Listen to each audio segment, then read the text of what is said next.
Hey, Brian from Snake Bytes here. I'm going to basically keep this show real simple and just show you guys a lot of really cool ball pythons. I hope you enjoy it. You're watching Snake Bytes.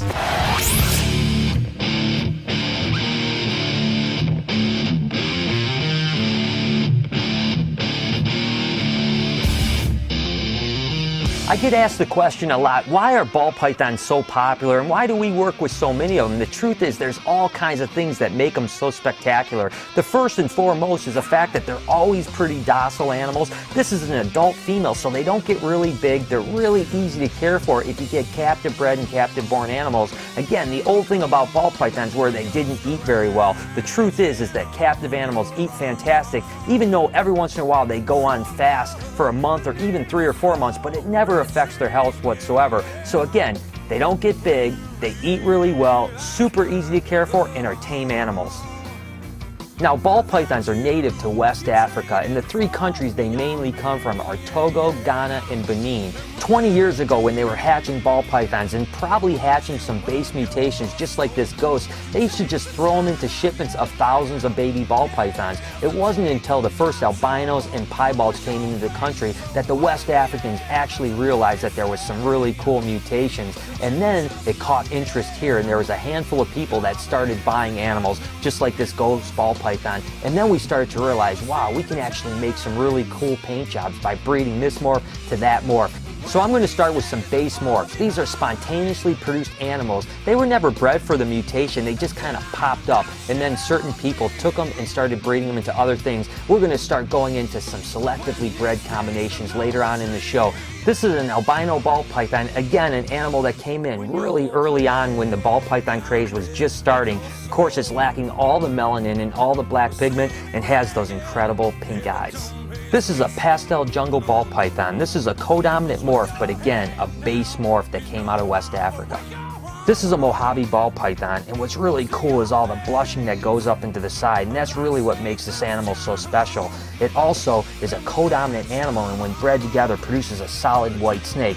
The reason it was called Mojave is that the snake keepers, the ones that produced the original morph, lived in the Mojave Desert, and that's where it's got its name. This is an Enchi pastel, and it's an animal that gets a lot of people confused because it has the word pastel in it. The truth is it has nothing to do with pastel whatsoever.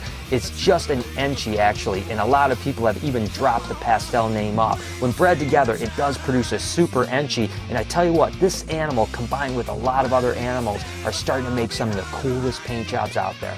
This is a spider ball python. It originally was called a spider web ball python because of the spider web pattern on its back. This is a cinnamon pastel ball python. Again, another codominant morph that when bred together produces a solid black or dark brown snake. This is a champagne ball python. This is one of the newer base morphs that came out of West Africa just a few years ago. This is a fire ball python, another codominant morph that came in about 10 or 12 years ago, and surprisingly when bred together it produced a black-eyed leucistic snake which was pure white with black eyes. This is a pinstripe ball python. We were fortunate enough to be the ones that brought the very first one in and actually proved it out. I bought it from Benin and paid a lot of money and took a huge risk. The funny thing is I never had a name for it. I always just had it marked interesting ball python. And one day, my friend Stefan Broghammer from Germany put out a book and he named it a pinstripe ball python, hence the name pinstripe ball python. This is a yellow belly ball python, and when they first started coming into the country, they were super cheap, like $25 or $30, and it was a huge surprise when the Sutherlands bred them together and produced the first ivory ball pythons. They went from $25 to $30 all the way up to $7,500 the same year.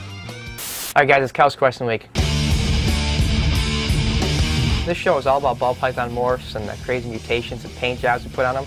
I want to know from you guys, what's your favorite ball python morph? Or let me know of a morph you're really interested in seeing that hasn't even been created yet. Text or video comment below. Let me know. This is a caramel albino. It's a recessive base morph. And what's interesting is last year there was a rumor going around that females couldn't produce viable eggs, and female prices really dropped radically quick. The truth is I produced 10 or 12 clutches from this female and other females I have in my collection. As a matter of fact, I just recently saw a video of a female caramel albino laying eggs. This is an axanthic ball python, another recessive base morph that's lacking the yellow pigment. This is a piebald ball python. It's a recessive morph, and a lot of people really say that the piebalds are what really kicked off the craze in ball pythons. This is a clown ball python. It's a recessive morph, and the first one that I ever brought into the country was before they were actually proven out. I bought it for $1,500. The next year, Tracy Barker at VPI proved them out, and they were selling for $20,000 a piece. Okay guys, the first Member of the Month contest is over, and Harper won some cool prizes from Reptology and Reptiles Magazine. But guess what? It's a new month, and that means new winners, and we're really happy to have Reptology back and Reptiles Magazine as our sponsors for some more cool prizes. But you can't win unless you join. Go to snakebitestv.ning.com. That wasn't every base morph that's out there by any stretch of the imagination, but you gotta remember, we only have a 10-minute show, so I wanted to cover as much as I can. Now let's get into some of the selectively bred mutations. You have to remember, those base morphs may pop up only once every 100 or 200,000 specimens, and maybe will never pop up again in the wild. You just never know what's gonna come in. So now we've taken it to the next level and bred one base morph to another base morph and started getting really cool paint jobs and different color mutations, like this chocolate lemon blast, which is 3 mutations in one. It's a base morph of chocolate, it's a base morph of pastel, and a base morph of pinstripe. This is a pastel super chocolate. It's the super version of a chocolate, which is a chocolate bred to a chocolate, added on a base morph of a pastel.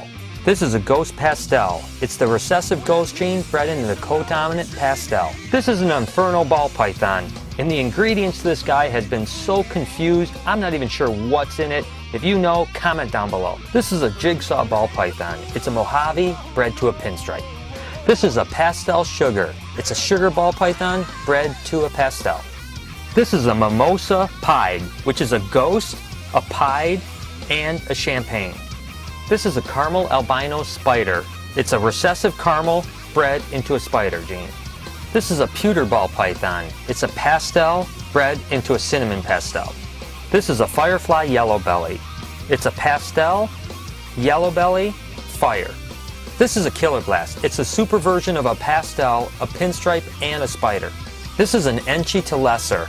Again, it's just an enchi bred to a lesser. This is a pastel kingspin. It's a pastel, lesser, pin, spider. This is a calico yellow belly. It's a yellow belly bred to a calico.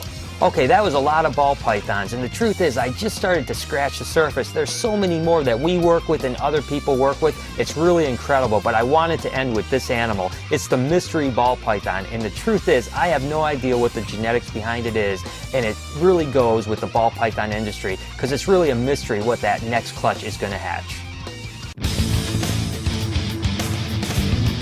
For this week's Comment of the Week on the 1,200 plus eggs in one day episode, the question was, besides snakes, what do you collect? And Turd Spooning said, there are a few things I like to collect other than reptiles, most of which are a dead hobby. The first being my fascination with fossils, and the second being my ever-growing heavy metal record collection. I've got everything in there from Metallica and Mayhem to Stevie Wonder and Diana Ross. Well, Turd Spooning, I gotta tell you, I had no idea that heavy metal music was dead.